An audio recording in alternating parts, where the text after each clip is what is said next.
Okay, we're back from our break. We're going to get a little bit of an echo in the room, unfortunately, when I talk, but our next speaker is Professor Sharma. She's an assistant professor in Petroleum Engineering Department here at LSU, and she's going to be speaking to us about DAS for wellbore monitoring. All right, good morning, everyone. Thanks, Dr. Cox, for the introduction. So as you said, I'm Jyotsna, and I'm in the Petroleum Engineering Department. And prior to joining LSU, I was with Chevron, and before that with Schlumberger. So I have 8 years of experience putting the petroleum side with the downhole monitoring and installations in the wellbore. Probably going to want to stand in front of the camera so they can see you. I know it's hard. Okay, so with this slow moving. Okay, I've pressed the next slide, so eventually it will work. It's just the first one. Yeah, then it becomes smoother after that. So if you want to be seen on the screen, you have to stand in front of this camera. Yeah, right I think here. I'm okay. I'll work with the audience here. Okay, it worked. All right, so oil and gas industry is one of the biggest customers of the fiber optic sensors. As you can see from this research, market research survey, you can see that oil and gas industry has been, deploying fiber optic sensors for a while now. And some of the common applications in oil and gas has been for leak detection. So we are talking about leak both in the wellbore, so casing leak, tubing leak. So we don't want any kind of hydrocarbon fluids to leak into the zones where we are not producing from. So it has been used for those applications. Also for production and injection flow monitoring. So basically we have very long laterals like 1,000 feet, 5,000 feet, 10,000 feet. We want to know where the production is coming from. And similarly, if we are injecting water or injecting steam, we want to see where along that completion, where are those fluids going? So the fiber optic sensors have been very useful in understanding those downhole flow profiles, where the fluids are going. Also in the frac operations, so the shale boom in the US, frac operations are using fiber optic sensors quite frequently, where they're looking at how the fractures are forming, how much propellant those fractures are taking, and how the fractures are propagating over time. So that has been a big application space. And then the vertical seismic profiling. So this is what we are hoping to demo for you guys this afternoon in the well that we have at LSU. So here we are using, instead of geophones, we have the DAS in our well, and I will show the well in just a minute. And we are going to shake on the ground and see the profiles at the bottom. So the hope is that we will see the different structures underground, and we have an oil zone at around 2,000 feet in our area. So we are hoping to see that zone, but we'll see how things work out. So in the oil and gas industry, there are 3 ways typically the fiber is installed on the well. The first one is we can cement it behind the casing. So this is more of a permanent installation, because as you're drilling the well, we put the fiber and then put cement behind. So the fiber basically stays for the life of the well. So it stays behind the casing forever. The second type of installation is more of a semi-permanent installation, where the fiber is installed on the production tubing, which is concentric to the casing. So this is the type of installation we have in our wellbore. So we have a production tubing, and the fiber is clamped to the outside of the production tubing. So that's the semi-permanent mode. And then there is a third way to bring in fiber optic sensors, and which is through wireline or slick line. So here you can see this yellow line, which is the fiber. You can bring it, in a retrievable fashion. You can just come and take the fiber, take the data, and then the fiber can be taken out from the well. So there are three different ways of doing it. And the good thing is that it gives us the flexibility to retrofit our wells with the fiber. So even though for some of the wells, they were not, the fiber was not installed while it was being drilled, we still have the option to take fiber optic measurements in those wells in a retroactive fashion by these 2 different options. So some of the big advantages specifically for the petroleum industry are that as compared to a conventional gauge or downhole sensor, the fiber optic sensors don't require any downhole electronics. So we don't have to go back and change a battery pack, for example, because some of the gauges we have to change battery pack every so often. And every time we have to access the well, that is an operating cost for for the companies. So with fiber optic sensors, all the electronics are on the surface. So that basically eliminates that need for downhole electronics. We also have the ability to continuously monitor. So we are gathering data continuously rather than, for example, in wireline logging where you bring a logging truck, you take the data. So you have intermittent information about the well. So here you can have the data continuously. It's also minimally invasive, which is a big deal for petroleum industry. We don't want to put anything in the well that will reduce our production. So it's important that the fiber, because the fiber is such small diameter, and maybe I can show it right now. So this is actually a piece of the fiber cable that is installed in our well, in our lab. So you can see that it's like 1/2 inch diameter. So it does not really restrict the flow, because that's the first question the operators would ask. Oh, is it going to reduce your production? They don't want to reduce production. So it's minimally invasive. And of course, as you all know, it gives you distributed measurements. So instead of a downhole gauge, say a pressure gauge or temperature gauge, which will only give you the data at that location where the gauge is, instead of that, the distributed sensor will give you the data everywhere in the wellbore along the completion. And it's electrically passive, immune to EMI. And it can withstand high temperatures and pressures, which is very important in, say, geothermal wells, which have very high temperatures. Similarly, in offshore, where we have high temperatures, high pressures. So with the fiber optic cables, that is a big advantage in terms of that. So this is our beautiful well facility. This is the acronym is PERT, and it stands for Petroleum Engineering Research and Technology Transfer Facility. So we call it PERT, and it's a state-of-the-art, well scale equipment that we have here. So we have 6 wells, which are up to 6,000 feet deep. And in fact, that was one of the main reasons when I was transitioning from Chevron and I was looking at which school to join. When I saw those wells, I was like, okay, this is the place. And one of our wells has the fiber optic cable. So when I joined the department, within the first 3 months, we installed the fiber optic cables on the well. So three wells are used as nitrogen storage wells, and we have 180,000 SCF capacity of underground storage, and we can provide pressurized gas up to 4,000 PSI. And we can circulate fluids at up to 600 gallons per minute, and we can create kicks at 25 barrels. So all of these are very much field scale. So all our equipment, both surface equipment and downhole equipment, are all at field scale. And on the surface, we also have a variety of choke and orifice meters, gauges, everything to do surface measurements, just like in an actual field setting. Okay. So this is Schlumberger actually did the installation of the fiber optic sensors on our well, and you can see that the fiber is installed on the production tubing. So this right here is the tubing, and this is this piece that I just showed you. So it's the piece of a cable that was installed.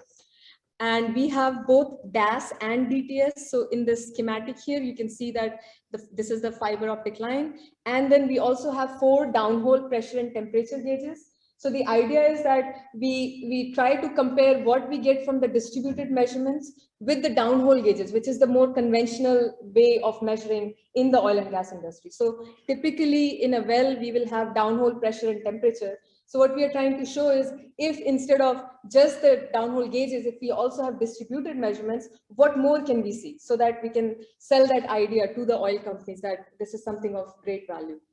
We also have gas lift mandrels, which we use for some production optimization and so on. And this well is 5,163 feet deep. Actually, it's 6,000 feet deep, but then we have a bridge plug, we have a cement plug. So we have plugged off at 5,100 feet. So it's a fairly deep well. And we have, as I said, this is just one of the 6 wells. So we have 5 other wells, and hopefully next year, the plan is to put fiber on another well. So it's a state-of-the-art facility. Now, one thing I want to mention is the well is cased. So we are actually not producing any fluids, which is unfortunate, given the oil prices right now. It would have been a nice revenue for LSU. But all of our 6 wells are just cased wells, which means that they are actually not, there is no fluids from the reservoir which is coming into the well. So it's basically an experimental facility where we try to look at fluid flow and how we can characterize those things at a well scale. So this workover that I just showed you that Schlumberger did, it was paid by a $5 million grant that LSU received 3 years ago by the Gulf Research Program, which is from the National Academy of Sciences. And this program was actually funded by the fines that BP had to pay for the Deepwater Horizons accident. So that's the picture on the left-hand side here. So as a result of that, the fines, they formed this research program, and the task for LSU was to investigate technologies that can prevent a Deepwater Horizons from happening in the future. So what we have been doing is to investigate whether we can use fiber optic sensors to detect gas in the wellbore. So to give you a background, the Deepwater Horizons was a drilling platform. And the reason why this blowout occurred was because hydrocarbon gas came into the wellbore, went into the riser. Riser is the infrastructure in the sea, and it was undetected. And as you know, hydrocarbon gas is highly flammable. So basically that gas became like a bomb on the surface, and it exploded and resulted in a very unfortunate leakage and casualties, of course. So the key thing was that the gas that was not, the downhole gauges were not able to detect on time.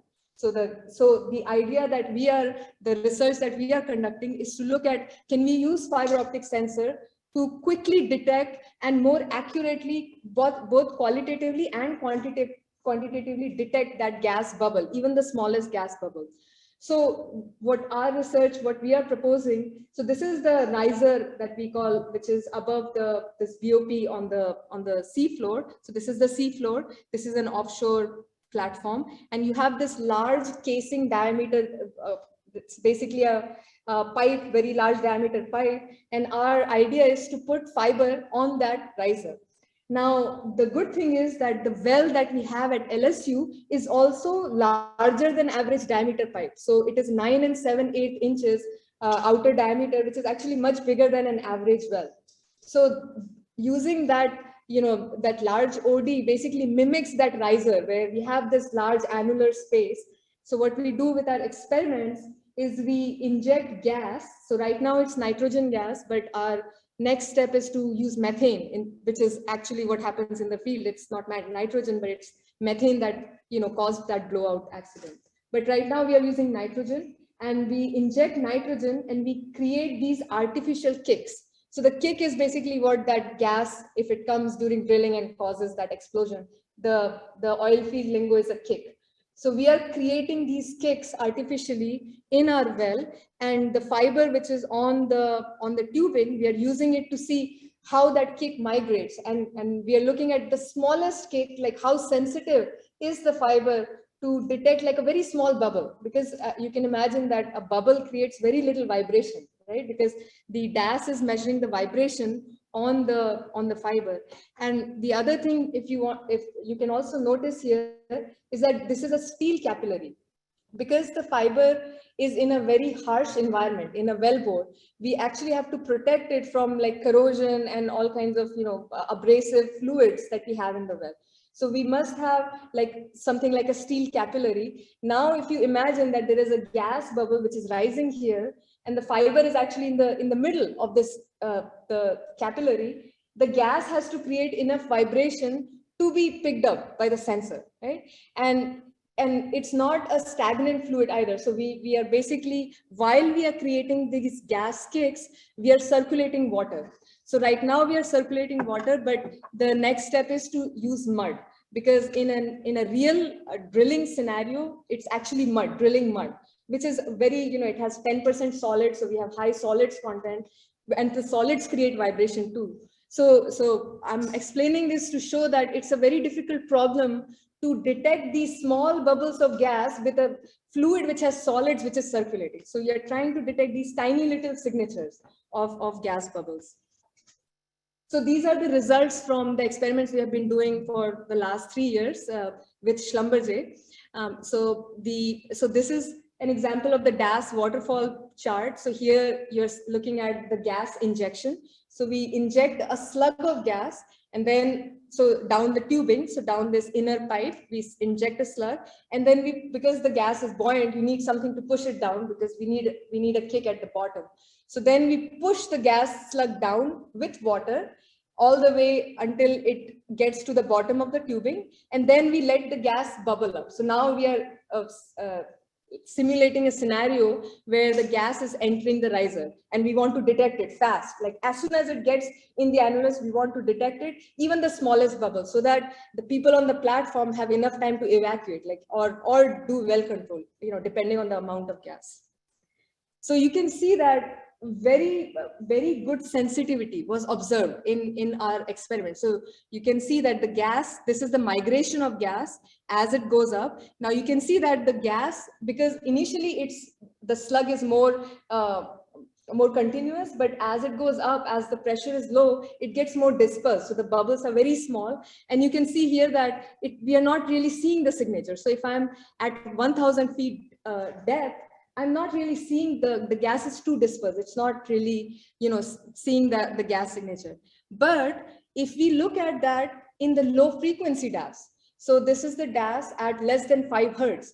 Now things light up much better. So you can see now I can see the top of the gas, even though it is getting more and more dispersed, you can still see this gas much better as compared to this frequency range, which is 5,000 Hertz. So this is the high frequency content. So what we are looking at are the frequency band energies.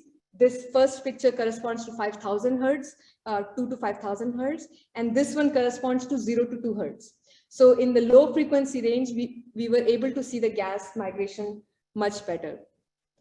And because we also have DTS, this is showing the temperature signature. Now, because the gas is not the temperature is not that different from the liquid, we don't see very clear signature, but you can still see the gas going down and then traveling up, but then it becomes faded. This is we are taking the derivative of temperature. So this is the gradient temperature plot. And here you can see, some of the signatures very clearly. So the point is that we are showing at well scale that if we put these fibers in a riser, we can detect these gas bubbles much faster than a conventional downhole gauge, which is currently the practice in the industry. And we have a lot of analytical models to also compare our data with the fiber. Now here I wanted to also show that when we talk about real-time monitoring, and especially in an offshore scenario where we have a drilling platform and we are collecting this data, we want to make sure that we are able to transmit that data. And all of the DAS practitioners here probably know that DAS creates a lot of data. You're talking about terabytes of streaming data. So we have, we worked with Schlumberger on using this cloud-based platform where we can stream not the raw DAS phase data, but the frequency band energy data, which is much smaller size. And here we were able to stream the FBE in real time with very low latency, like only few seconds from our wellbore to our visualization in the cloud. And we were able to see these signatures in real time. And again, for an oil and gas industry where our locations are remote, we generally rely on satellite internet connection. We have to have a very efficient system for relaying this DAS information, because we have very large data for these sensors, especially DAS. DTS is very small, but DAS is where the challenge is. We also look at real-time detection using machine learning. So again, instead of having a person who has to sit there and detect that, oh, the gas is coming in your wellbore, we can automate that. So if I can try to run this. So this is an algorithm, that MATLAB program, and what it is running in the background, and the data is coming in every 10 seconds because our data is getting acquired. And what it is doing here at the bottom is it is running a machine learning code and estimating what is the velocity. So it's detecting the gas and telling, oh, it's coming up at this velocity. It's coming up at this velocity. So again, this is something keeping the real-time monitoring in mind. So the drilling platform, if we install these systems, we can have some kind of automation to tell the operators and people who are working there that you have this gas coming up and you can create some alarms. So I talked a lot about, oh, is it time? Okay. So finally, I talked about the research we are doing in our well, but my research group also is working with multiple different companies, and we analyze data from the field. So this is an example from a field in California where we have steam injection, and this is the DTS data, and we are doing some modeling for them to look at the profile of the steam. So right now we have active projects with Exxon, Chevron, Shell. These are active projects. Exxon project is starting next week. So a lot of large companies use our well bores, and especially with having the fiber optic sensors, it's an excellent facility to test things at scale so that we can tell the field operations that things work at those field scales. So thank you so much, and thanks to all the collaborators and the students and the faculty involved in the research. Thank you. And thanks to Professor Sharma for helping us with our demo later, which we'll talk about after 4 p.m. this afternoon. I hope it works out. So today, now we're going to transition to our first online speaker. That's Dr. Jonathan Aho Franklin, who's from Rice University and a professor. He'll be speaking to us about work in Imperial Valley they've been doing with DAS. And I'll just turn the time over to Jonathan. Okay, thanks again for inviting me, and really looking forward. This is a little bit different than some of the other talks for today, so hopefully folks will enjoy it. So this is a larger project which is currently ongoing, funded by the Department of Energy, looking at using DAS and dark fiber, which I'll explain in a minute, for geothermal exploration and monitoring in the Imperial Valley. And so before I start out, I'd just like to acknowledge all the kids who do or kids, not kids anymore, who do the heavy lifting. 2 postdocs, Feng Chang, Benchen Chi, and 2 research scientists, Avinash Nayak and Veronica Rodriguez-Trabaldos, who are both at Lawrence Berkeley National Lab. And it's a great team who's working on this project, including folks from Rice, Lawrence Berkeley, Lawrence Livermore, and UCSD and Scripps. Okay, so this is all about the challenges of exploring for hidden geothermal systems. And so since this isn't a geothermal audience, I'll kind of give a little bit of background. A pretty large fraction of the remaining hydrothermal resources in the U.S. are considered hidden. They don't have any features on the surface. There are no fumaroles or hot springs associated with them. And kind of in the past, these have usually been found by geophysics, like gravity or seismic, or by just random chance when someone drills a water well and hits hot water instead.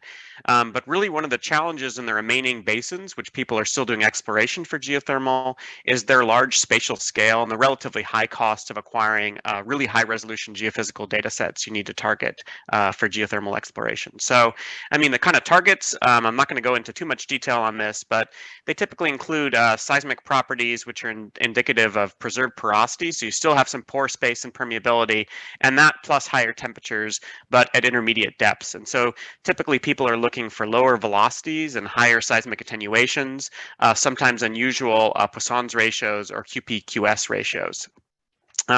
Another component of exploration is actually looking at seismicity too, because often permeability is preserved at depth through slip. So folks are often looking for damage zones near faults, or active seismicity is potentially an indicator of places where permeability is preserved. So the goal of this whole project is to kind of transform the way geothermal exploration is done by tapping into using a combination of DAS and tapping into the existing telecom network, or what we refer to as dark fiber. So our target basin in this project is the Imperial Valley, which is kind of in Southern California, kind of near the border of Mexico. And it's actually kind of at the north end of the Gulf of California. This whole Salton Trough area is an area of an active extension. So it's the transition between the San Andreas and extension, which happens in the Gulf of California. And there are 4 existing big geothermal fields on the U.S. side of the border: Salton Sea, Heber, East Mesa, and Brawley. And they have about 602 megawatts of capacity. USGS thinks there's about another 8.7 gigawatts of hidden systems in this whole valley. And so a lot of the systems in the Imperial Valley were originally hidden, except for Salton Sea, and since they had no surface expression and they were found during oil and gas exploration phases. It's also kind of interesting from an engineering hazard perspective, and I know that that's the focus of most of the folks who are here. It's really a seismically active area in this transition zone. There have been multiple historical M6s and above, and frequent swarms, which are kind of really of relevance to the engineering community as well. And so we're working right over here in the kind of Brawley area, which is one of these little extensional zones. So now, I mean, folks have been introduced to DAS now, so I'm not going to talk about it too much. However, I'll just mention that when you're using kind of larger arrays, one of the big things which nobody's mentioned in too much detail is the large N aspect of seismic acquisition with DAS. So you're acquiring on thousands, up to even hundreds of thousands of channels, and you end up with a very low cost per sensor because of that. So it's kind of a really interesting tool if you're interested in this multiplicity in the spatial domain. Now, folks haven't talked too much about dark fiber yet, but dark fiber is fiber which was initially installed for telecom purposes, but is not currently lit. So it's lacking all the required hardware to do internet switching. And now you can actually buy it and lease it. The nice part of it is that you have this massive network of existing fiber in the US, and you can tap into that as a sensing resource. So instead of having to dig a hole or go a trench over a long distance, which is backbreaking work, requires a lot of time and permitting, you can go ahead and use these arrays if you can get access to the fiber. So this has been proved out in a couple of different projects by our group and others. And so, I mean, there are obviously problems sometimes based on telecom installation strategies, but in general, it can be a very powerful resource. So I'll just maybe make a little aside. I know this is, NHERI, operates a lot of vibes, but I do say that this requires, using DAS and dark fiber, it requires some different strategies in acquisition. So typically with large cabled geophone arrays, the cost for receivers are kind of moderate. The cost for shot points are very high in comparison in terms of, vibe rental or shedding explosive shots.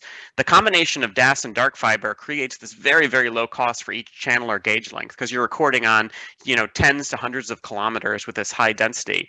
And so there's a big asymmetry between the cost of mobilizing sources and the cost of acquiring a channel of data.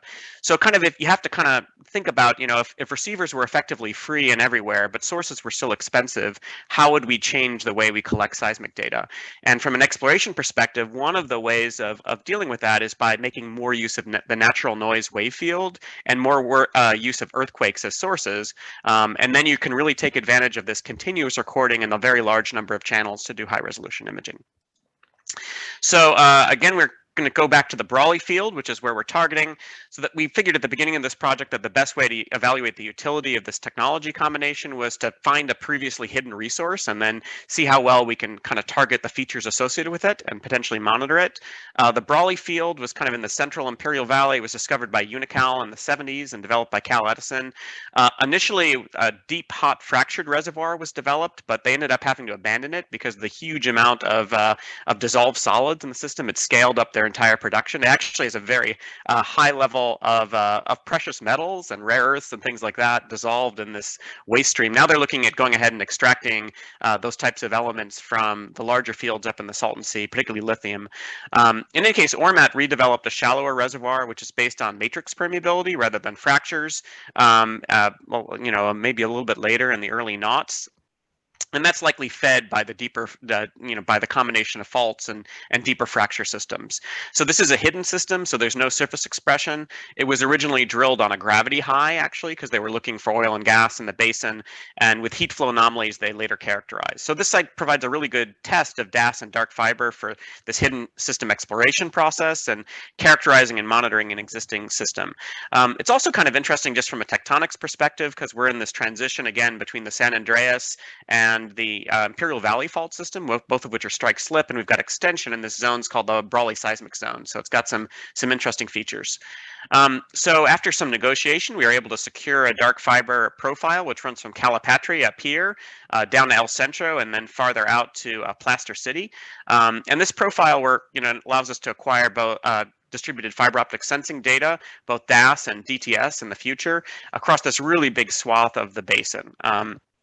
And so here it crosses the geothermal field right about here. There's also a really nice existing seismic network in the Imperial Valley, which allows us to do instrumentation comparisons in this case. So we deployed out in November of 2020, and we've basically been running continuously. So it's almost a year of data. And so we kind of deploying in one of these fiber connection points where the internet is basically handled. It's called it's an ILA hut over here. So this is Veronica out during the initial deployment. So the system is set up to record at 500 hertz, 4-meter channel spacing, 10-meter gauge on about 28 kilometers. So it's a larger array than a lot of the examples which we've seen so far. It really kind of has sufficient storage for about 5 months of data, and then we have to switch out the RAID array because unfortunately we don't have enough bandwidth from the hut itself to move all the data off. And that was mentioned by the previous speaker as well. So we have a nice kind of stack, at this particular location. We're using a Silixa V2 IDAS box. And there's the RAID system, UPS. We have a bunch of servers there for monitoring and telemetry and environmental evaluation. So, after that, kind of the first step was to go ahead and do a tap test to evaluate the geometry. Because unlike in situations where you actually have gone ahead and dug the hole yourself to put in the fiber, dark fiber, it's already there, and maybe there aren't always good records. So based on the fiber provider's maps, we went ahead and revalidated where everything was. And it turns out that it was off by as much as 50 meters. So when you're doing seismic, that kind of matters. And so about 15, 20 different tap test locations, we're able to tie down that geometry. This is just looking at some initial QC data across the array. This is just passive data for a minute.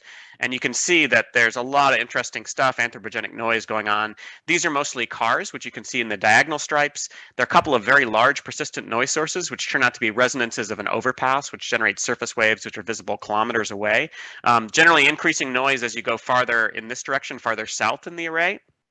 And it's actually collinear to a rail line too. So we do a lot of work using trains as a passive noise source.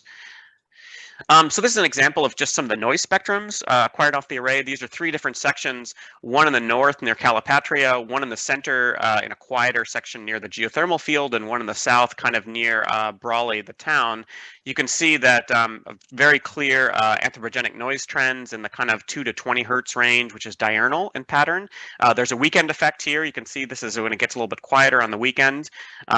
And one of the nice things too is we pick up microseism noise. So these are our lower frequency surface waves, which are generated by interaction of ocean waves converted into surface waves of the continental slope. So you can see that at all 3 of the locations, and those are out at about 10 seconds period. One nice thing about DAS in general is that it's a very broadband measurement. So you're getting all of that information which the global and regional seismologists like, as well as the higher frequency data, which maybe is used more by engineering and exploration folks. So the first step in kind of the evaluation of this particular resource was doing multi-scale ambient noise imaging. And so we got some of the world's experts in this room, or at least in the real room, not the virtual room over here. And so, this is a technique which goes ahead and turns all of that random anthropogenic noise into kind of coherent arrivals and what are referred to as empirical Green's functions. And so because we have so much noise in this particular array, it's actually great for EGF retrieval. And these are 3 different size subarrays.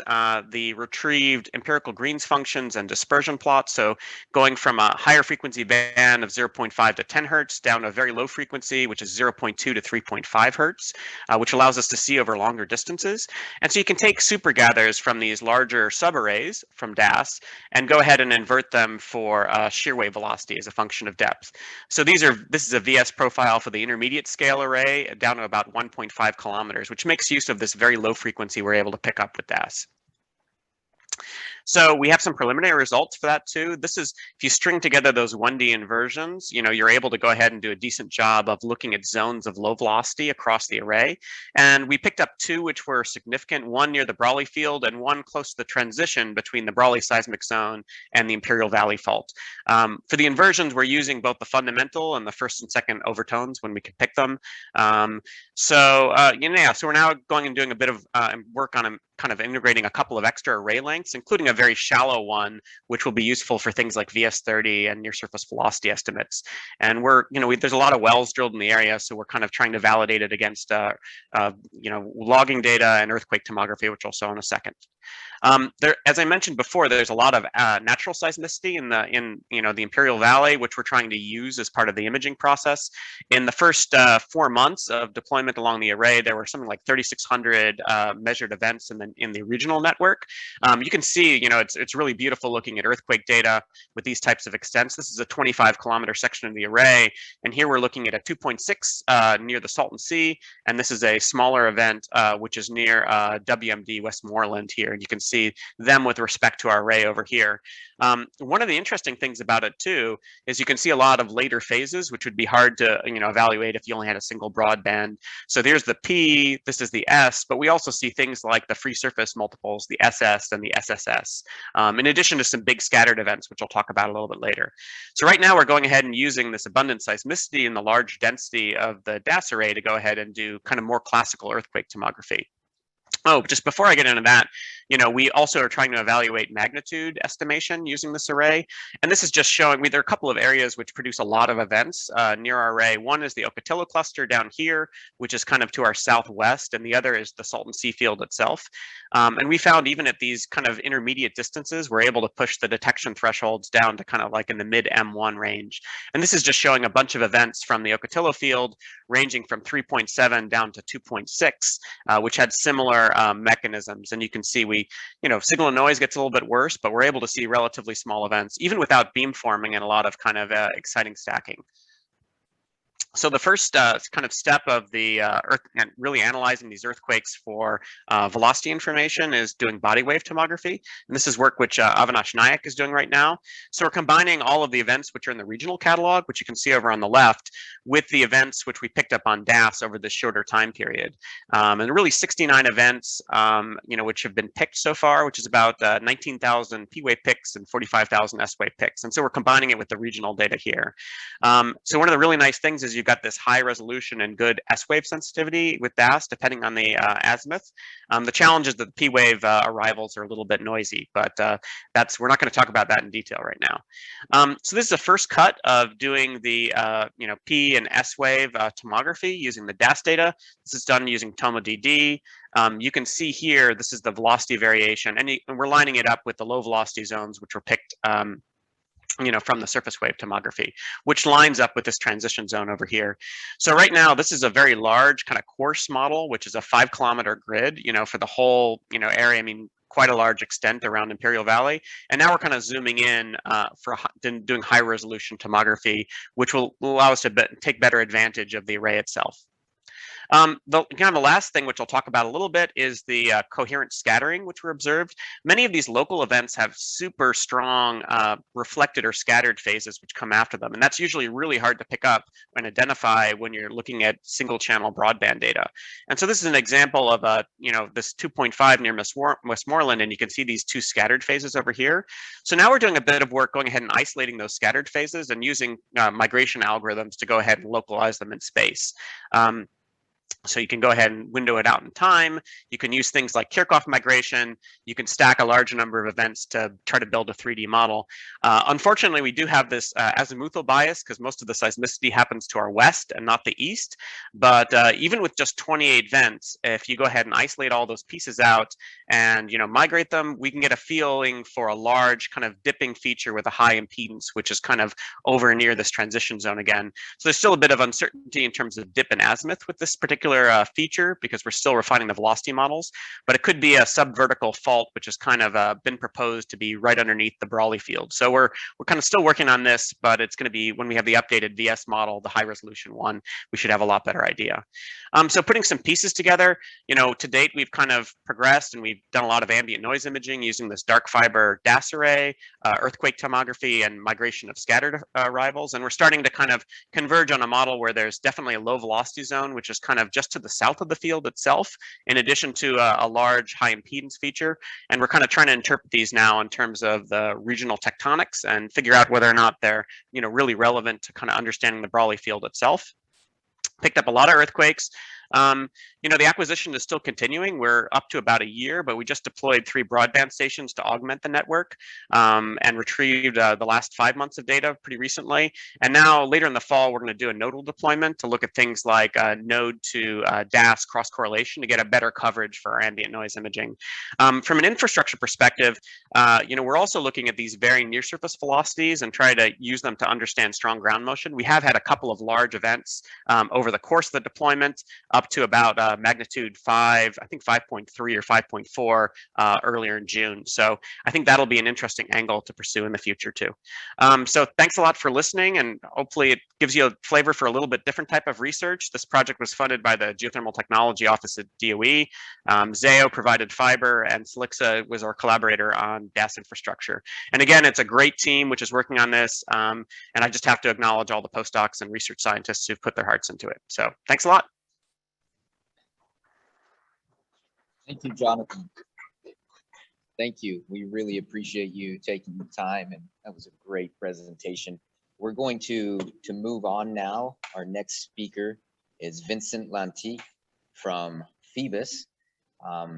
Vincent is going to speak to us about a large diversity of applications of their Phoebus A1R DAS interrogator and different installations of fiber, it looks like.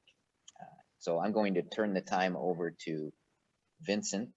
We're just in the process. Vincent's coming to us from France. So I believe it's probably about 7 o'clock in the evening or something there right now. Yeah, something like that. Can you hear me well? We can hear you. Yeah, do you see my screen? Yes. Okay, nice. So thank you very much, Brady, for the invite, and thank you all for attending this workshop. So I am proud today to present you our DAS system through 3 different applications. I will share my presentation with Destin Ndiangi, which is a PhD candidate at Phoebus Optics. So I will first, without bothering everybody, present my company and myself. So I'm Vincent Lanty, and I'm technical manager of Phoebus Optics. So we are an innovative company based in France, as Brady said, and we are investing a lot of R&D. We are actually 10 PhDs, with 2 PhD candidates, a lot of R&D interns, and we are also putting a lot of effort in quality. So all our equipment are using distributed fiber sensing. I won't bother everybody here because I think everybody know basically what is distributed fiber sensing. It was just to say that we are developing single-ended devices, meaning we need access to only one end of the fiber, and we are developing 3 technologies. One which is DAS, and that's the one we will present today mainly. But we also develop and manufacture DTS and DSTS devices. So sorry. So as a matter of fact, we will deal with this one, which is distributed acoustic sensing system called A1R, with high performance, with a low noise floor. Of course, quantitative distributed acoustic sensing, performing good measurement on single mode fiber as well as multi-mode fibers. So the first application I would like to present you is a monitoring of pre-stressed and pre-tensioned concrete bridge. It's in the southeast of France, close to the Alps, and you can see here the structure of the bridge. And the structures here is reinforced by those tensioning cables you can see here. And those cables are jacketed with concrete and a plastic sheath around. And then to do some DAS tests, we just very, let's say, lightly attach a tight buffered fiber optic cable on the top of the cable and following the path of the cable along a part of the bridge. So the purpose of the study was to estimate the ability of the DAS to measure some cable faults, such as rope wire break or single wire break. So first look at the data. Then, because of the ambient traffic, there is a lot of signal coming from it. But even through this signal, we can easily see the signal of a rope break of one of these cable, which was simulated by a mallet blow during the tests. So let's say this is not a challenge, but this is a huge problem. It is worth to detect this much earlier before it happened. So another analysis which was done is since the cable was deployed directly on the deck or partly on the cable, and sometimes on massive concrete blocks, such as here, deviators. So we have tried along the fiber distance here in the Y to track the eigenfrequencies. And then we can see clearly the eigenfrequency of the deck at 2.6 Hertz, the cable 1, cable 2, cable 3, etc. And cable 4, which is here. So this is a major outcome, because it means, like, if you can come to this bridge today and you can come back 1 year or 2 years or 10 years after, then you can estimate the variation of these eigenfrequencies, and civil engineers can, let's say, have conclusions on the health of the bridge or on the aging of the bridge. So that's the first look. Even more impressive on this application. So we tried to detect single wire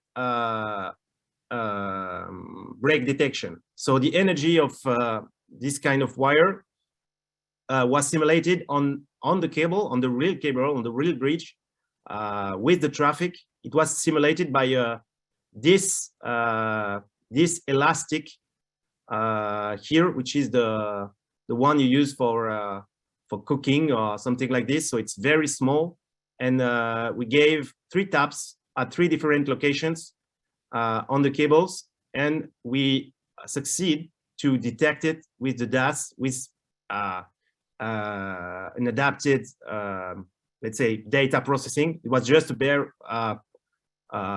frequency filtering, but you can see we are able to detect clearly the acoustic signature. So this is usually done by accelerometers, but the advantage of DAS here is obviously to be distributed, fully distributed, so it costs much less in terms of deployment and acquisition, because we need a single DAS to monitor all the bridge, all the cables, and even we can add the deck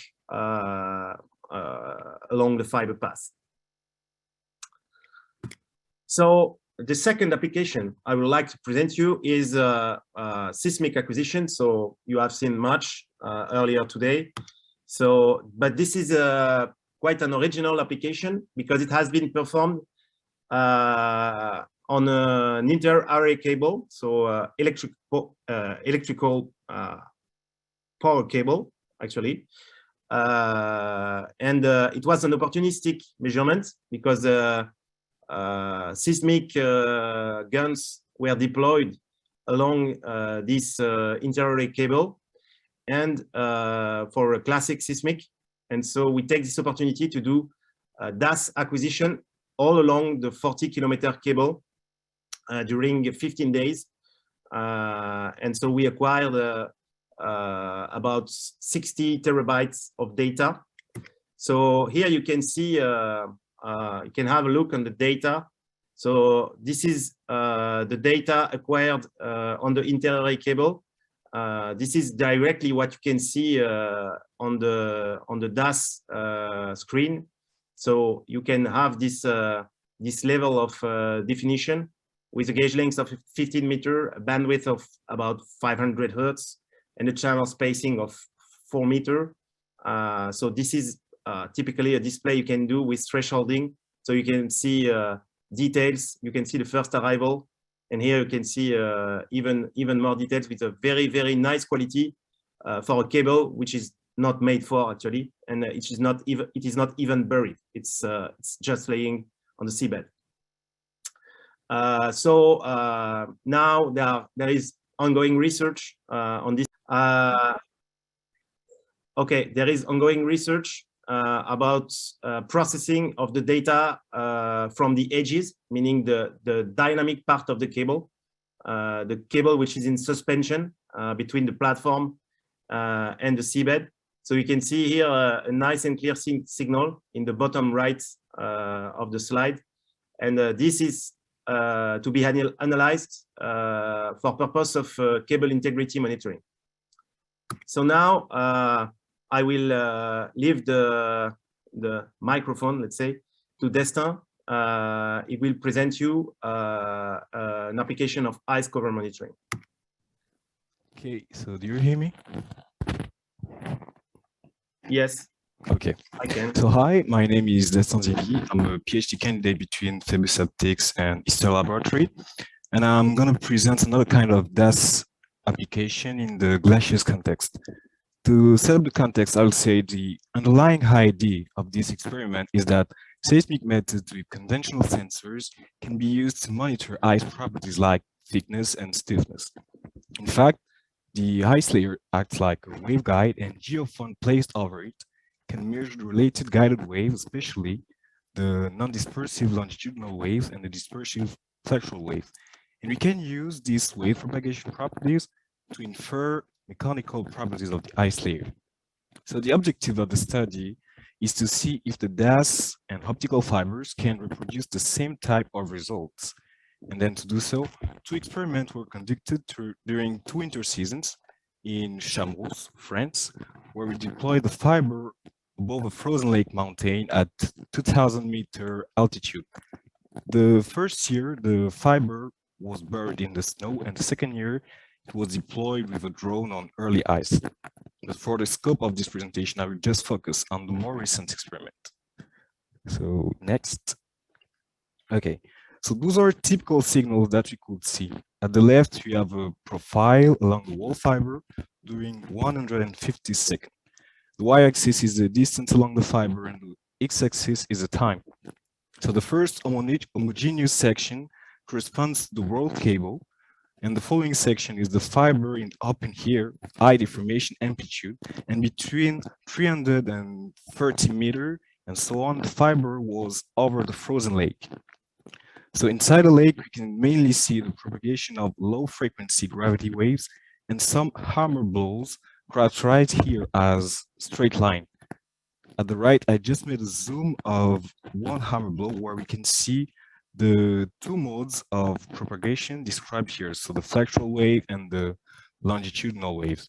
And we are going to use these 2 modes of propagation and invert them to recover the ice properties. So next. The global workflow to extract ice properties runs as follows. We first compute the dispersion curves from the active shot gazer. So the dispersion curves are enhanced using an SVD filtering, which is a method developed by Mr. Ludovic Moreau. And then we extract the dispersion curves of the 2 modes and invert them using a Monte Carlo or so-called MCMC, with the assumption that the model is just a single layer of water. So we only invert 2 parameters here, like the Young modulus, which is constrained by the longitudinal modes, QS0, and the thickness, which is constrained by the flexural modes. And at the end, we obtain probability density functions describing those parameters. Okay, so next. The first thing is that the results are very promising and consistent with field observation, as you can see at the right, with an error of few centimeters, which can be related to the overlying layers and the non-complexity of the model. There are 2 main perspectives arising from this experiment. So the first one is that to better approach the reality, we need a more complex model, including layers above the high sheet, thickness, lateral variation, and gradients of mechanical properties through the ice layer. And the second perspective could be to experiment the method on real sea ice, for example, with a more thick and strong ice, to monitor the structure a long time using ambient noise interferometry. Okay, so I'm done. Thanks.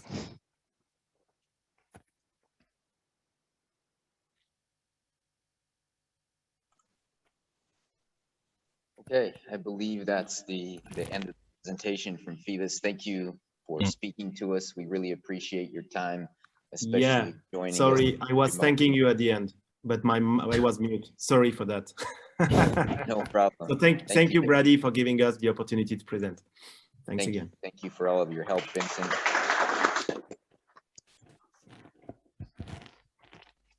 Okay, we're going to transition now to presentation from Agatha Padrovsky from Silixa. And Agatha will be speaking, I believe, but also her co-authors will be Thomas Coleman and Carlos Maldonado. And so Agatha will be speaking to us about distributed sensing for embankment dam monitoring. Hey, and thank you very much, Brady. And I'll actually be presenting on Agatha's behalf today. And I think, can you share permission for me to share my screen? Yeah, we'll get you permission here. Okay, go ahead, Thomas. Awesome, thank you very much.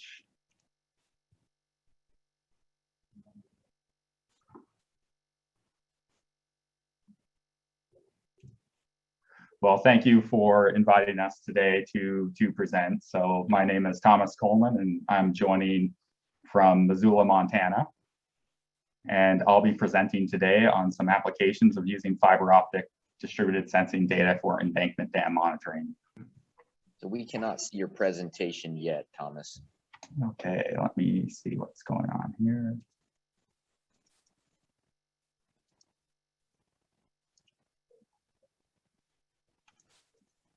What about now? Yep, we can see that. Excellent, thank you very much.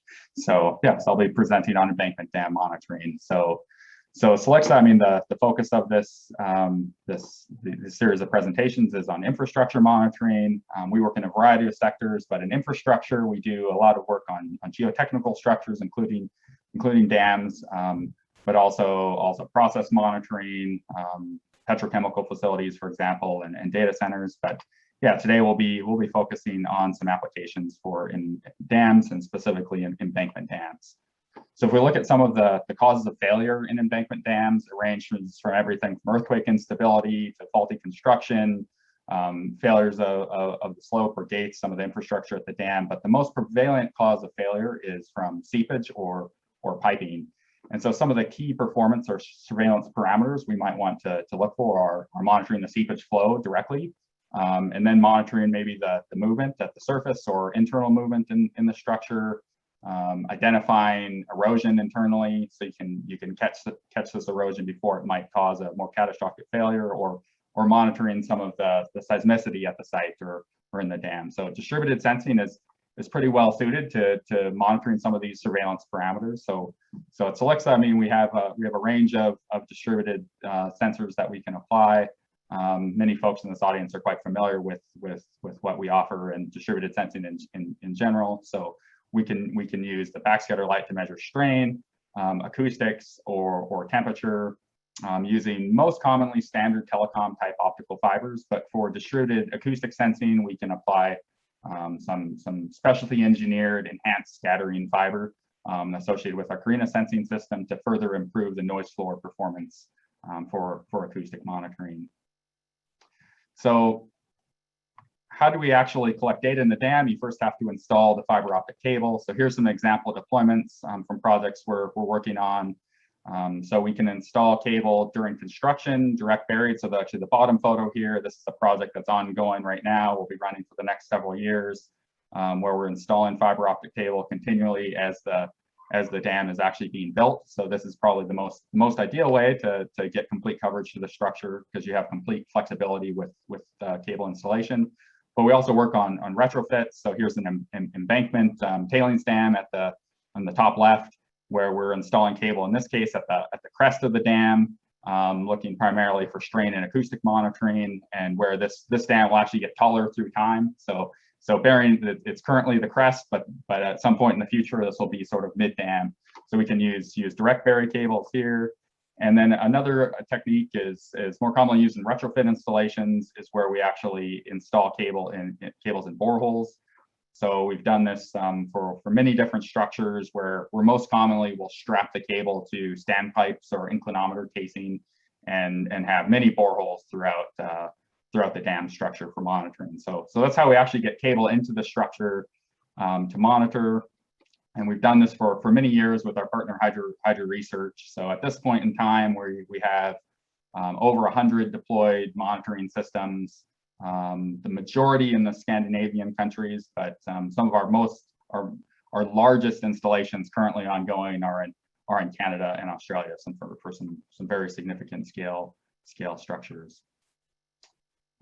Traditionally, the main driver, the method I would say that's been deployed has actually been distributed temperature sensing, not acoustics, and where we're actually measuring the seepage flow with temperature. So I have some slides on distributed temperature sensing in this presentation, but we're also applying strain sensing and acoustic sensing are some of the more recent techniques that are being applied to these structures.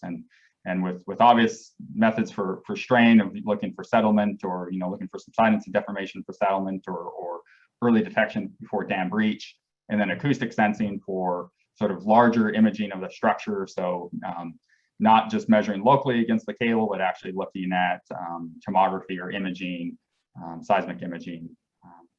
So this is what our architecture looks like that we apply. So we can install the fiber optic cable, install the sensor systems, and then do some analysis depending on the data rates, either edge analysis or upload data to the cloud, and then interface directly with a SCADA system or interface system on site to trigger alarms, etc., or have an interface where a user, a dam owner, can log into a web browser on a computer, on the phone, to look at some of the data. So we're fairly mature in this area. But now I'll talk a little bit about using temperature for monitoring. So how does that approach work? So we actually use the seasonal temperature variation in the reservoir as our temperature signal primarily, using a passive method.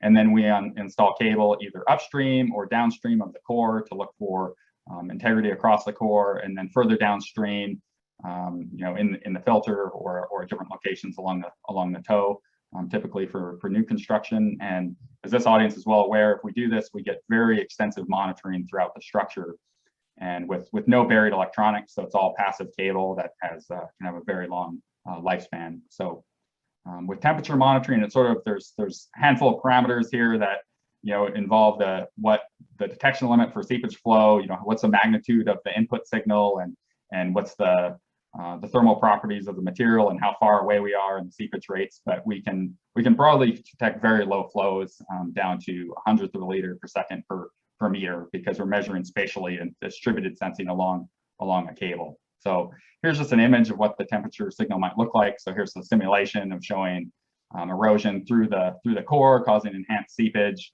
and what that might look like. And I think what's important to take away with the seepage approach is we have an input signal that's a big sine wave, seasonal sine wave. And so the higher the seepage rate, the closer that signal at a measured point in the dam is going to match the reservoir temperature. And so the amplitude will be closer and to matching, and then the phase will be closer to matching. So we basically can establish through modeling what the expected temperature signal should look like, and then we can after an installation establish that at the actual structure what is normal and not, and then look for changes through time to detect seepage early on.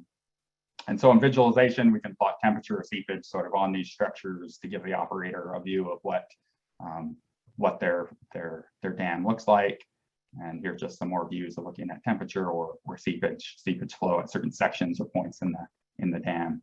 So now I'll shift to, so that's been the backbone of I think our installations for dam monitoring. But if we shift to seismic methods, which are, or I would say, are more being more novel at this point in the application for dams. We've worked on some pilot projects and are gearing up for some pretty large commercial deployment. Ambient noise interferometry, MASW, and then also looking for, triggering alarms of if there's a large seismic event and maybe thresholds for whether, that triggers additional inspections of the dam to look for failures. And this is all enabled through the wide coverage of distributed acoustic sensing that this audience is well aware of, but also the noise floor performance has opened up a lot of these applications. So here's some data from a test dam. So again, so this one's in Sweden, where we can basically have quite a bit of control over the dam, so changing the saturation level, et cetera. So using ambient noise interferometry, which I personally am definitely not an expert in, but I'm told it works by cross-correlating noise records between different points along the cable, and basically where then you can reconstruct having source receiver pairs to create seismograms and to create some of these types of images. So here's an example of looking for where we measure the S-wave velocity, and then we would look for creating anomaly profiles through time. So the differences in S-wave velocity through time. And this is really critical, as I mentioned earlier. Temperature, we're measuring a bit more locally near the cable, but this sort of complements temperature in that we have a larger tested volume, so we can image away from the cable, and gives us a real time-lapse monitoring approach for looking for quite substantial changes. So in the test dam, here's an apple looking at the change in velocity as the saturation increases in the dam. So as you can see, as expected, the S-wave velocity starts to decrease quite substantially as we fill up the dam. So we have some confidence in the basics of the approach, and it's something that we're working on applying now to some dams out in the real world outside of the test dam environment. And then an alternative approach is using sort of an active source like MASW, some results from the dam looking at depth to bedrock is very clear, and we can start to see the saturation layers and where we might have anomalous saturation. So it's really then applying this in time lapse to help guide an operator to catch these failure mechanisms early to trigger further investigation before we have some catastrophic failures, which I think we've seen over the last few years in the news. I mean, when these failures are pretty substantial when they occur, the impact and cost. So the last slide here is we're working with strain sensing as well. We've right now we're sort of in the phase of we've collected a lot of data sets, test data sets at several dams, and you'll start to see us presenting some of those results soon. So that's sort of the last complementary approach that we're applying here for comprehensive dam monitoring. But I think the key takeaways are we can install this as a dam is built, but it also can be retrofit. But really, it's in a single cable. You have so many different monitoring options, and one of the biggest challenges with a dam is just actually installing that cable. So you're not limited to just seepage monitoring. We have a lot of open space for applying new methodologies and approaches for comprehensive monitoring with quite wide coverage across the dam and results in quite fine resolution. So and some of the approaches we're currently already at having a real-time autonomous system for providing operators with actionable decisions. And in other areas, that's what we're working towards, is sort of more optimizing the approaches. So nobody has to sit down and look at the data each time. You can actually have some autonomy, so an operator can decide whether to dive into that data set in more detail and trigger more monitoring. So I think I'll leave it there. Any questions, you can contact us, but we really appreciate the invitation to present today. Thank you very much. Thank you, Thomas.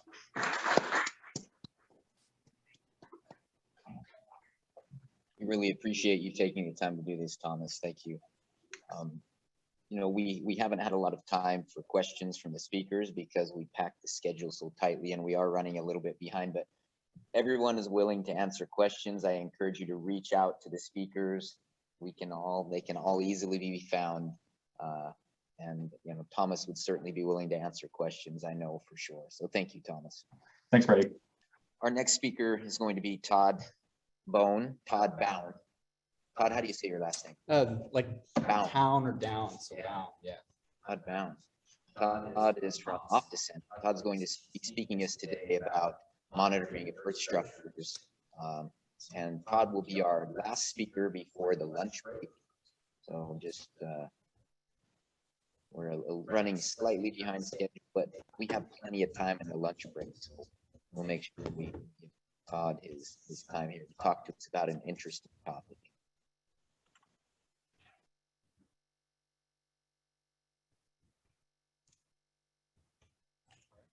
Thank you. Brady, thank you for having me here and the other members of your group. I think this is a great opportunity to share some insights. I've seen a lot of great talks already today. I do understand that I'm the last person standing between you and lunch, so I'll try to make sure we keep on time here. I'm here to talk about fiber optic sensing for integrity monitoring, specifically because the levee demonstration is tomorrow, but it's not just limited to levees, it's also dams, roadways, other civil engineering projects, etc. Might take a minute. Yeah. Slide to advance. There we go. I'm gonna move.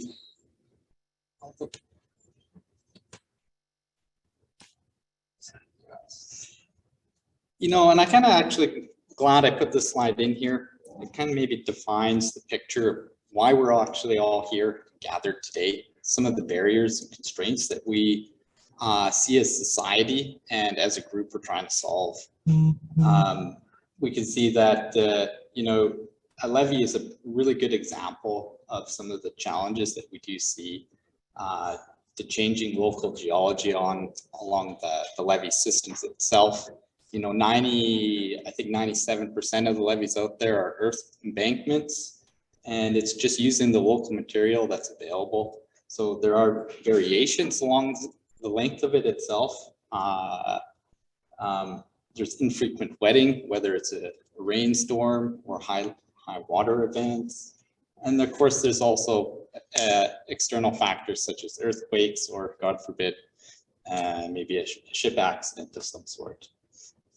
One of the things that we do see as barriers trying to monitor these, you know, whether it's like resistivity techniques, non-intrusive geophysical techniques, LiDAR, is the substantial size and length of these structures can be, you know, quite daunting to actually deploy something meaningful and economical.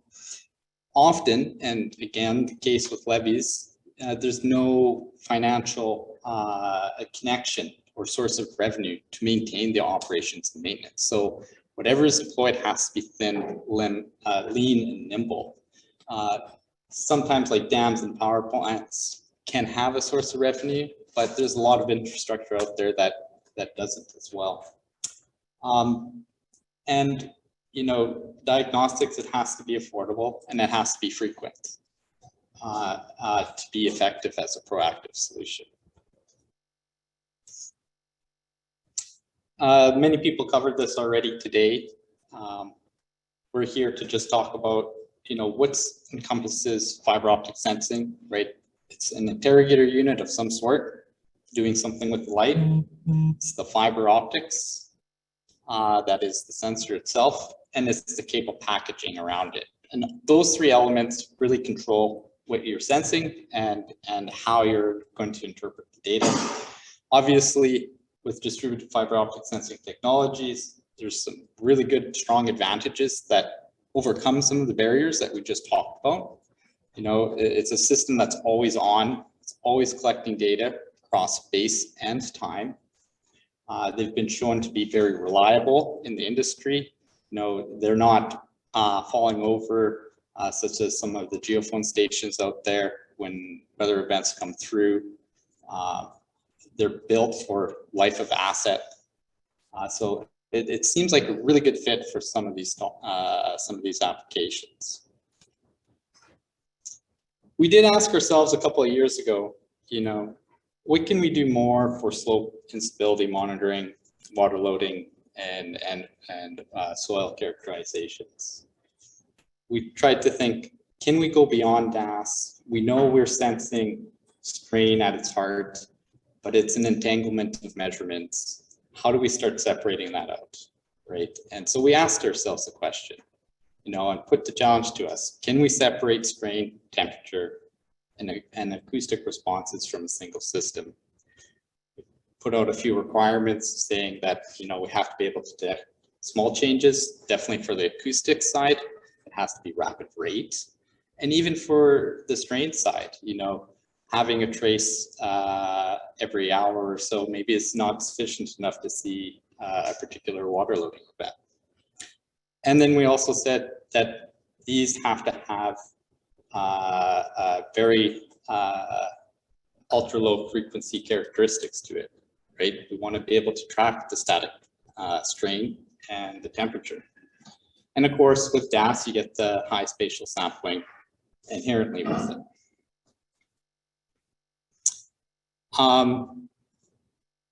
So there are really two key components to do this. And I think there's been hints of it here already within the talks. And it's really having a DC stabilized DAS interrogator unit. And the other one is cabling. And I think this is going to be a growing field for years to come. However, how we manufacture the cables influences whether it's a radiation pattern from seismics, strain, or temperature. This is an example of a cable that is to separate the strain and temperature from it, right? It's a paired cable with a tight buffered and a loose tube configuration to separate them. And with that type of a system, you can actually have one system produce 3 measurements. So you can do, you know, the distributed temperature sensing, distributed DAS sensing, and the distributed strain sensing, all available on one system in one cable package. And of course, these types of cable layouts, you know, for the levee monitoring, we just seen a great example of it, how you can embed it in the levee system itself, run it along the tops of the embankments, other areas of high interest, even in boreholes for real, to understand the water levels if there's any seepage. And of course, to make it meaningful, the data just can't reside with the IU. It has to be processed, analyzed, and turned into something useful. We always hear the words actionable results, and that's a good focus for us to always take, even as researchers, because the results have to be actionable. And what we see today is a movement from not just being actionable, but being real time. And you know, and that's the goal for a lot of people. And I know OptiSense, we have some great solutions around that. It kind of talks about it here, what others have mentioned as well. You know, edge processing, seeing that visualization, setting up alarms and things like that. And you know, the framework is there, the cabling is there, and you know, and I think it's really going to start changing how we see and sense the world.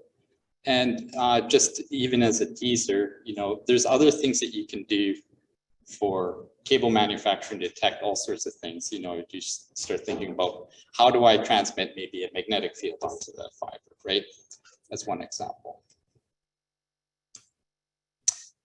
This leads me into a case study which we actually took this cable and field trialed it and tested it. It was with the British Geological Survey. They actually have a landslip laboratory in England. It's been operating since about 2006, outfitted with a various wide range of sensors. They do electricity, resistivity measurements, they got temperature sensors, you name it, tilt meters. They've got really the Rolls Royce of sensing technology on this slope. We came in about a year ago, actually, in October last year, and did bury the cable. And the goal was, you know, we did all this testing. Does it make sense? Are we going to be successful in actually pulling apart those measurements in a stable way?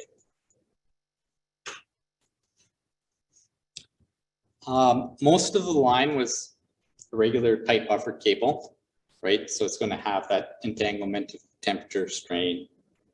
The acoustics will be there as well.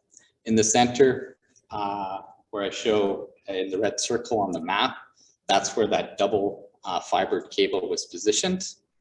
And those legs can be used to separate the measurements themselves, right? The tight buffered is going to be sensitive to strain and temperature, while the loose tube is only sensitive to temperature. Right? It's easy enough to do the math to get your separate measurements. We do see on the left in the false color image is the raw phase data, the strain data from the system with there has been a temperature subtraction on it. But what you can see is the majority of the cable, you have these red bands going across, and that's temperature fluctuations induced from the rainfall events. Highlighted in the red square is the compensated strain measurements themselves. And what it shows is, yes, you know, the technology is actually viable. It works. You can compensate for the temperature, and you should be, because it's actually both the temperature and the strain are acting at the same scale. So you can't just neglect it or ignore it.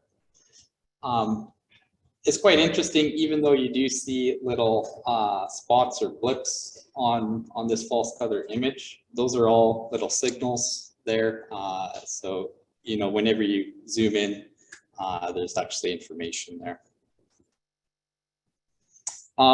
Some other things that we learned here is you know, we're trying to do the distributed strain sensing, you know, at once per second rates. And even if we did it at minute rates or things like that, we really noticed that two things. DTS just didn't provide the resolution needed to compensate for the DAS. And so it makes it more apparent that, you know, having the same system on those two fibers really, you know, it makes it the marriage well, because the rates are the same. And the other thing is the fibers have to be in the same cable. They have to be sensing the same thing in order for that subtraction to work out. Sometimes even with nearby fibers, you think it's a good mix, but it can be challenging. I do have a little video here of across time. I'm going to go to the rain event itself. We're actually just seeing the raw strain measurements in this image with the extension in the red and the blue as compression. At the top of the hill, the rain event is actually just occurring right now. And at the top of the hill, what we've noticed is that you're seeing a lot of red extension signatures and going down into compression at the mid-slope region. So not just moving beyond acoustics, you can really start to look at high resolution, high temporal strain changes, as well as temperature changes. Of course, you know, we did the homework with the British Geological Survey to do, say, how did all of these measurements actually stack out in comparison to a lot of the other techniques out there. There was a whole host thrown to collaborate the evidence through resistivity measurements and things like that. This is a quick image of GPS stations. And it was a really good high correlation map of, you know, showing that extension feature in the top and the compression feature in the bottom with the displacement from the GPS. And of course, so we just went through the temperature and strain. The beauty with DAS, once you start looking at the higher frequencies, you know, we're 1 hertz, 3 hertz above, it's all the acoustic information is residing there. we've seen some really great examples here of surface wave analysis, microseismic detection. All these things are still possible with the same system. And of course, whether it's passive or active, you can get these the velocity inversions, and you can do it across time. And of course, with these velocity versions, you can compare, whether it's a day apart or a year apart, and find those time-lapse differences. Here, the system was set up to probe tens of meters. Obviously, the more data you take in, right? We've seen examples going down to several kilometers. But the main message is these S waves are sensitive to soil condition changes. And that's the main message, is you can now sense into your structure non-intrusively with a fiber cable and pull up these different types of information. This is an aerial view of it, of the composites of the inversions from the dispersion curves, and you can definitely see the hot spots where we're having some of the soil condition changes. And we did do some comparisons with some ERT studies, and of course they overlaid. In summary, we were able to show that you can merge all of these types of independent strain, temperature, and acoustics into one system, and it's through a good interrogator and cable design. And it's not limited to that, as I mentioned. The technology is flexible, trialable, and scalable. It can go from small one-off projects to full-blown installations. The technology is designed for asset life. There are a lot of ready applications out there, as we've been seeing throughout today. And there's a range of applications for it. And, I think we're just going to see this grow more and more. I'd just like to thank some of my colleagues, Paul Clarkson and Martin Karenbach, for their contributions to this work, British Geological Survey, and the workshop organizers here. So thank you for your time.